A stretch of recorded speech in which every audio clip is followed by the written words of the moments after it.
This week at NASA. Please give them your applause. They've done an amazing job.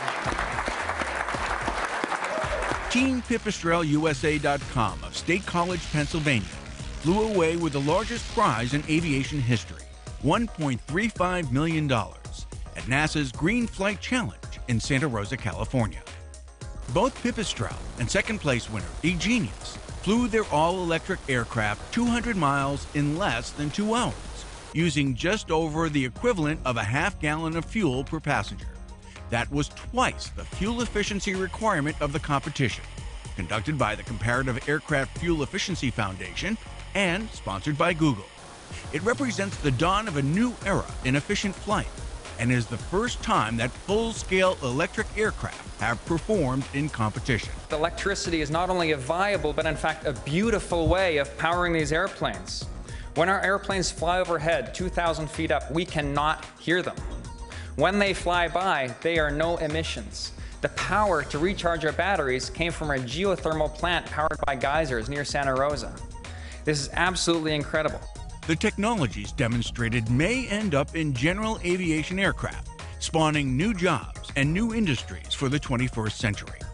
This prize competition is part of the NASA Centennial Challenges program, part of the Space Technology Program, managed by the NASA Office of the Chief Technologist. The 3-member Expedition 29 crew of Commander Mike Fossum and flight engineers Satoshi Furukawa and Sergei Volkov continues preparing for the October 29th undocking of the Progress 42 resupply craft from the International Space Station.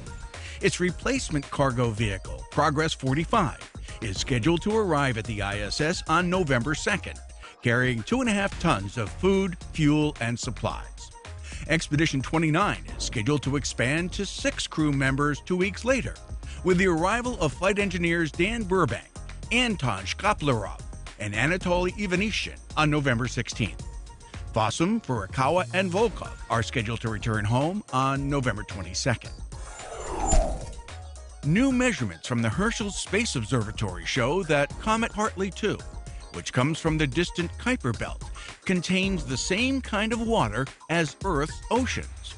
Scientists theorize Earth started out hot and dry, so that water critical for life must have been delivered millions of years later by asteroid and comet impacts.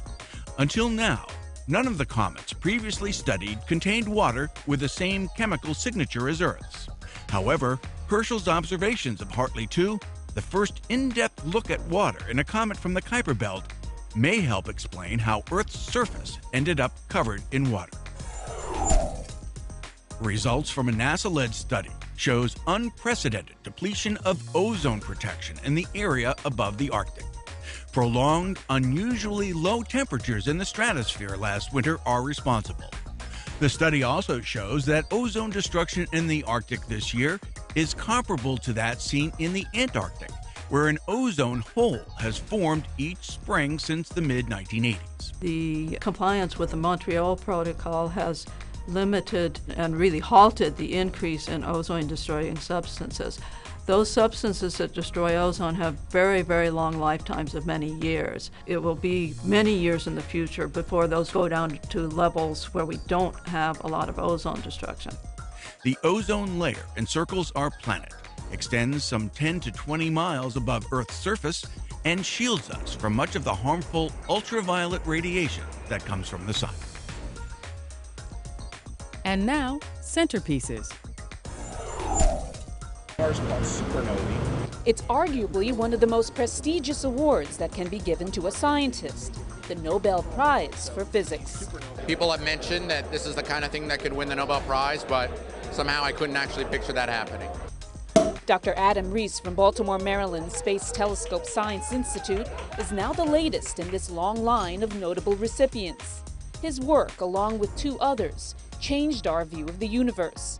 How it's not only getting larger, but it's doing so at a faster and faster rate. We learned that we don't really understand gravity, that basic phenomenon that you take a ball, you throw it up in the air, it's supposed to fall back down. In this case, it went back up. Rees's research used NASA's Hubble Space Telescope and other observatories to make this cosmos-shattering discovery that there's a different force at work, a mystery still being unraveled, called dark energy. The fact they've kept this telescope going for 20 years meant that Adam was able to track the history of the universe using the successive upgrades from one servicing mission to the next. That's why we have the Nobel Prize. Adam Ries's and his team's Nobel Prize, validated, my feelings that it's worth risking our lives to put in these great scientific instruments on Hubble. But even with the Nobel Prize under his belt, Ries says there is still much more to learn. Hopefully use new space telescopes. Maybe the James Webb Space Telescope, the new survey telescope from the Decadal Survey, and using these together, we hope to learn more about the nature of dark energy. And it's that nature that will keep scientists like Ries looking to the edge of the universe.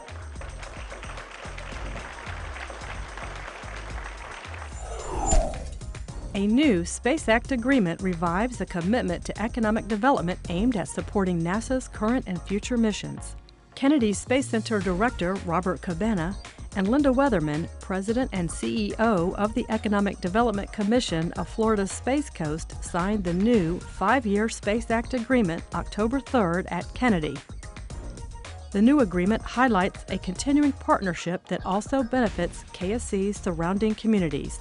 We've had a great partnership over the years, and I think working together to bring jobs and the right kind of work here to the Space Coast is really important. The two agencies will explore new opportunities and space-related economic development in the future. Visitors to the Virginia Air and Space Center in Hampton on a recent Friday night were greeted by an ice sculpture, a stunning crystalline likeness of a space shuttle. The occasion? A special celebration to honor NASA Langley Research Center's role in the Space Shuttle program. Holy cow, as far as I can see, there are people. That is wonderful. Many in the crowd of more than 600 had contributed to the shuttle's success. Those contributions started early, more than 10 years before the first orbiter flew in 1981. America's first space shuttle. In fact, Langley Research helped determine exactly what the shuttle would look like. Langley staff quickly determined the straight-wing orbiter wouldn't fly. So began more than a dozen years of testing here at Langley, over 60,000 hours of testing and over a dozen of your wind tunnels to be exact. NASA administrator and 4-time shuttle astronaut Charles Bolden was an honored guest and speaker at the celebration. He commanded 2 missions. So did one of the other speakers, Chris Ferguson. Ferguson was the commander of Atlantis for STS-135, the shuttle's last flight. For that, I am ever going to be eternally proud to represent you and for your role in what you've done over the course of the last 30 years to pull the Space Shuttle program together and keep it running and supported. You should be enormously proud. Also proud and surprised was Robbie Kearns, Langley's Space Shuttle Operations Liaison. He was presented with a Special Flight Awareness Award. Hi, my name is Eric Aguilar, and I'm the System Integration and Test Lead for the Mars Science Laboratory project here at JPL. I've worked on 3 different flight missions: MER, Spirit and Opportunity, Dawn, and now MSL with Curiosity. So one of the things we may do is we may actually simulate a launch scenario, run through the cruise scenarios, run through entry, descent, and landing, and of course surface operations. We work through all various portions of the mission phase, and we do all the testing for that within the software and the hardware. We make sure everything interacts and works properly. Went to school at Arizona State University, received my bachelor's in electrical engineering. Take the time to enjoy where you're at. In other words, live in the moment that you're in. In high school, don't take it too serious. I mean, obviously get serious, get good grades, you want to get into college, but enjoy it. Large fires burning throughout Australia, dust plumes over the Mediterranean Sea. Both have been captured by NASA's busy moderate-resolution imaging spectroradiometers. The MODIS aboard NASA's Aqua satellite took this image of fires raging through thick grass in remote areas of northern and central Australia. Fires have burned through nearly 58,000 square miles of land.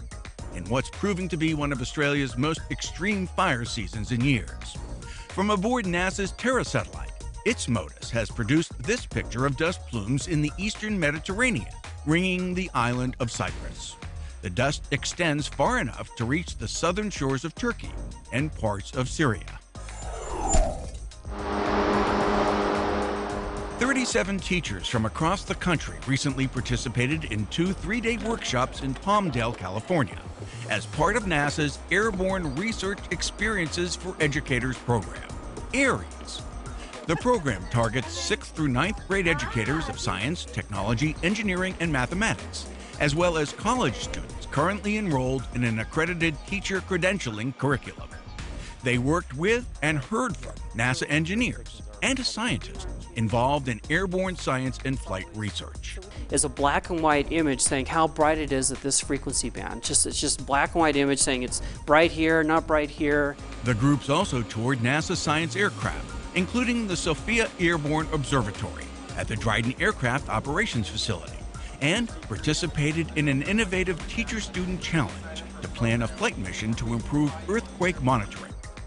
The events were sponsored in part by Dryden Flight Research Center's Office of Education and the Teaching from Space program at the Johnson Space Center. Yeah, let's go in that little area place. We gotta find it. This unique corn maze in Lathrop, California is one of 7 at so-called space farms across the country, honoring NASA and the 50th anniversary of human spaceflight. The Central Valley in California is not near any NASA center. And so being able to outreach here in kind of a non-traditional way to non-traditional communities is really important to us. Operated by the Del Oso family and sponsored by NASA, this 20-acre maze features the discoveries and images of the agency's Kepler mission.